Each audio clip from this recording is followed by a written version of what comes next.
Hi everyone, CMA का result आ चुका है और कहीं खुशी कहीं गम वाला जो माहौल हमेशा होता है वो इस बार भी है। लेकिन मैं एक अनोखा संदेश आप दोनों के लिए एक जैसा लेकर आया हूं। भाई आप सोचिए कि जिन स्टूडेंट्स का क्लियर हो गया उनको अगले लेवल की पढ़ाई करनी है और जिनका क्लियर नहीं हुआ उनको रिपीट करना है वही लेवल, लेकिन पढ़ाई तो करनी है।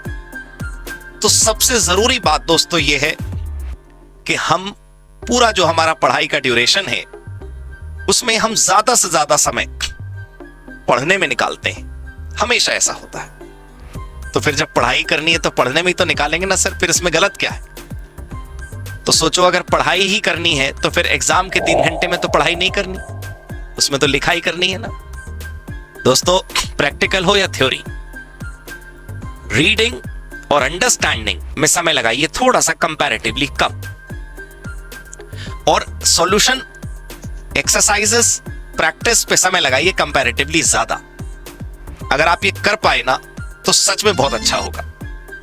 मैं देखता हूं कॉम्पिटिटिव एग्जाम्स के बच्चे जब लाइब्रेरीज में बैठ के तैयारी करते हैं तो वहां पर हमें दिखाई देता है क्लियरली कि बच्चे खूब सारे सवाल लगाते हैं, बैक टू बैक प्रैक्टिस करते हैं। 100 क्वेश्चन इस किताब के कर लिए तो उन्हें लगता है 50 इस किताब के भी कर, ज्यादा से ज्यादा क्वेश्चंस करने की वो कोशिश करते हैं। और हम और आप अपने सीएमए के अंदर ऐसे एक एक शब्द पढ़ने की कोशिश करते हैं जैसे बस इसी में खजाना छिपा है। दोस्तों अपनी पढ़ाई को हार्ड वर्क के साथ साथ स्मार्ट वर्क की तरफ लेके जाइए। पन्ना 1 पढ़िए लेकिन सवाल 50 करिए आप, कॉन्सेप्ट 1 करिए लेकिन क्वेश्चन 10 करिए आप। अपने पढ़ाई को थ्योरी और प्रैक्टिस में ऐसे बांट लीजिए कि ज्यादा से ज्यादा आप अपने हाथों के आगे से सवाल के जवाब निकाल सकें।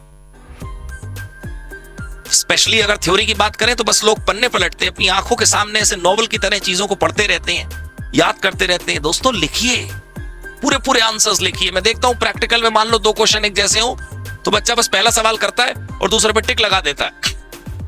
दोस्तों तुम हल्के में लोगे ना अपनी पढ़ाई और अपनी लिखाई को तो कलकत्ता भी तो हल्के में ले लेगा आपको। मेरी डायलॉग, मेरी बात बहुत अच्छे से बांध लो बिल्कुल कि प्रैक्टिस करनी है अपने को, परफॉर्मेंस अपने आप हो जाएगी। जितनी बार कर करके देखोगे उतनी बार करने से हो जाएगा। तो जो काम 3 घंटे में करना है एग्जाम में उसकी तैयारी करिए। पढ़ाई पढ़ना बहुत अच्छी बात है।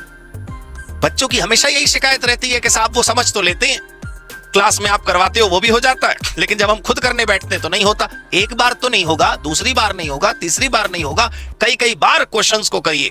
कई कई बार टॉपिक पढ़ने से अच्छा है कई कई बार क्वेश्चंस की सॉल्यूशंस की प्रैक्टिस करिए।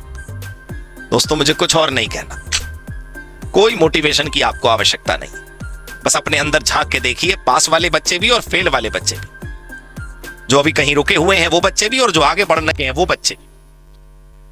जिन्होंने अब तक नहीं करी वो अब कर लें, जिन्होंने कम करी वो ज्यादा कर लें, जिन्होंने ज्यादा करी वो हमेशा और ज्यादा कर लें। लेकिन प्रैक्टिस ही आपको पास करा सकती है, आपको नंबर दिलवा सकती है। God bless you all. Happy CMA. Thank you so much.